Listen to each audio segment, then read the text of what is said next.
Section 11.3, Systems Linear Equations, Solutions by Addition. Alright, let's just jump right into this one because it is going to be a little bit different. Okay, you got to do a little more thinking in this one, which is fine. You're all very smart.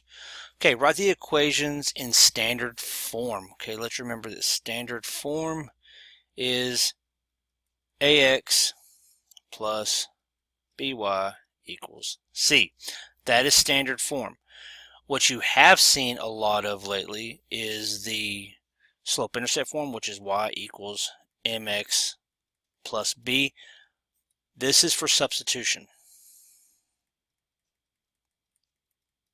Okay, for addition, we want to make sure to get it in this form here.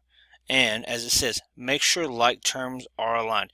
Don't start switching these around. Okay, you're going to see that very, very quickly. Number 2, multiply all terms of one equation by a constant and possibly all terms of the other equation by another constant so that the two like terms have opposite coefficients. Well, that's a bunch of word salad. Let's jump into an example so you can kind of just see what it is. First example is pretty simple. They've kind of already did it for us. Okay, let's take a look here.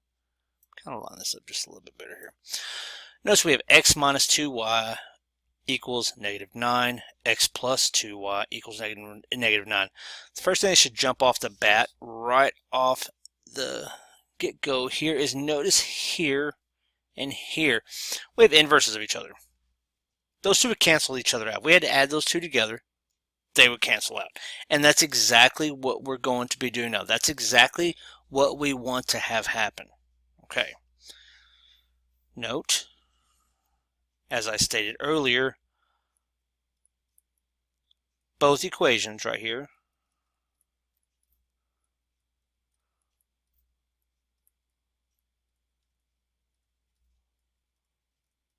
are in standard form.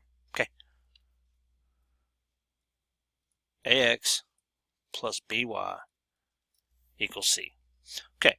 Since they're in standard form, everything's lined up. Okay. Here's your ax. Here's your by. Here's your c. Well, now what? Now we're going to reduce. Okay. Go straight down. Okay. How many x's do you have? Just make yourself like a little line here, and we're going to work our way straight down. If I have a positive x and a positive x, that's going to create 2x. Well, I have a negative 2y plus 2y. Those cancel. Well, what's it going to equal? A -9 plus 11 is going to be 2.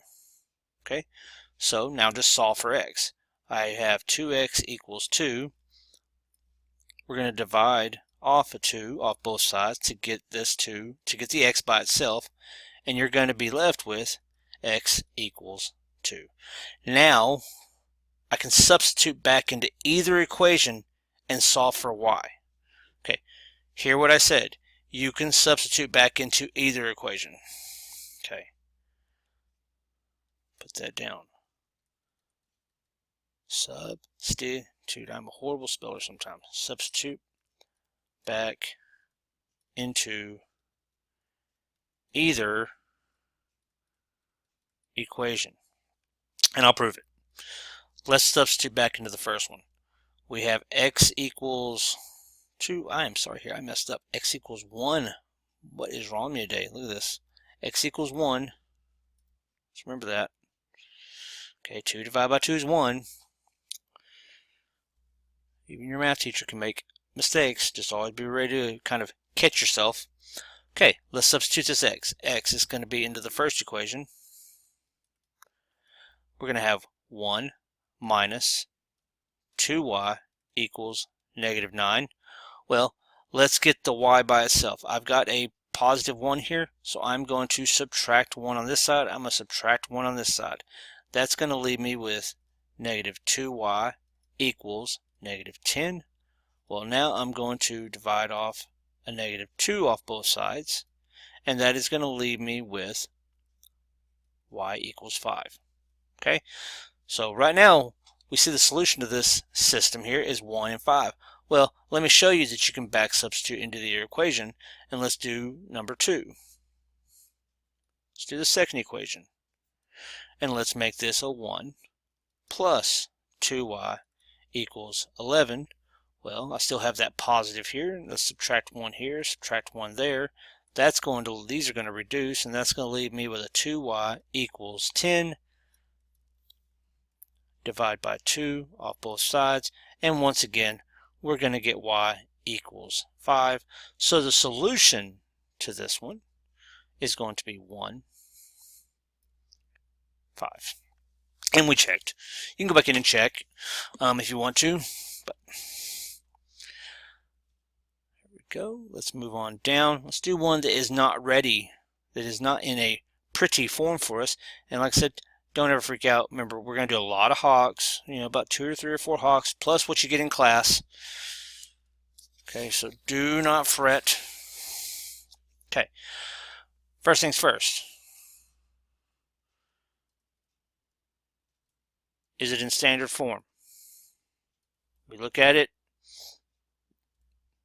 Check. Are they aligned?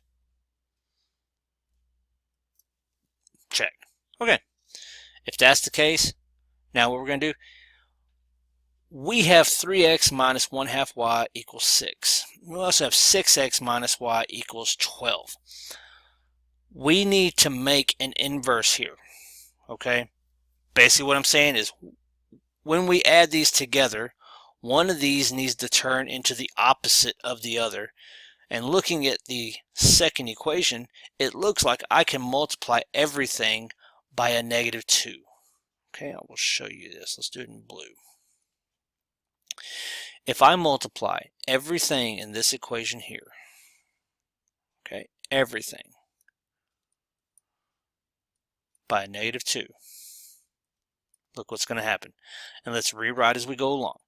-2 multiplied by 3x is going to give us a -6x. -2 multiplied by a -1/2, well, that's going to cancel. Okay, and we're going to be left with a positive y. -2 multiplied by 6 is going to equal -12. This one we don't have to multiply anything to. We're going to be left with 6x minus y equals 12. Now we can draw our line and just start going through the process of adding up, or basically adding like it says. So I have -6 plus 6x is going to be 0. Positive y minus y, 0. -12, well, look at what we got here. We got 0. So this equation comes out to 0 equals 0. Nothing else left to do.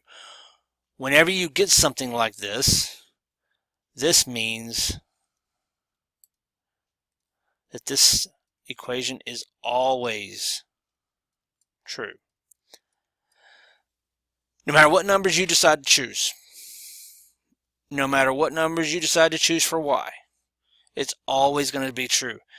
This equation right here, when you have 0 equals 0, has infinite solutions. Okay. So you got kind of a quick little lesson on how to do back substitution, though with a surprise ending there. When we get into Hawks, we'll do some more examples, and you'll be able to see a few more of these. So.